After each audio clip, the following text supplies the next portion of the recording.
রাজধানীর দক্ষিণ কেরানীগঞ্জ থানার চুনকুটিয়া পাকাপুল এলাকার রূপালী ব্যাংকের জিঞ্জিরা শাখায় প্রবেশ করা ডাকাত দলের ৩ জন আত্মসমর্পণ করেছে বলে জানিয়েছেন র্যাপিড অ্যাকশন ব্যাটালিয়ন। এ সময় তাদের কাছ থেকে ৩টি দেশীয় অস্ত্র উদ্ধার করা হয়।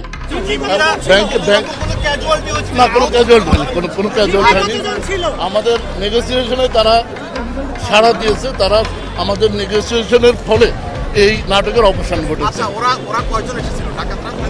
ওরা ৩ জন ভিতরে ছিল এবং বাইরে ওদের আরো লোক ছিল। কোনো ক্যাজুয়ালিটি হয়নি, না বল ভাঙতে পারেনি। যতদূর জানি ওরা বল ভাঙতে পারেনি। এটা আমরা এখনো সঠিক তথ্য পাইনি।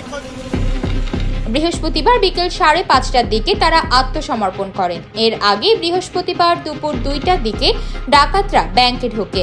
এই সময় পাশের মসজিদের মাইক থেকে ডাকাতির খবর জানানো হলে স্থানীয় কয়েকশো লোক ব্যাংকের ওই শাখা ঘিরে ফেলেন ও বাইরে থেকে তালা ঝুলিয়ে দেন। পরে পুলিশ, র্যাব, ফায়ার সার্ভিস ও সেনাবাহিনীর টিম ঘটনাস্থলে পৌঁছে ব্যাংকটি ঘেরাও করে রাখে।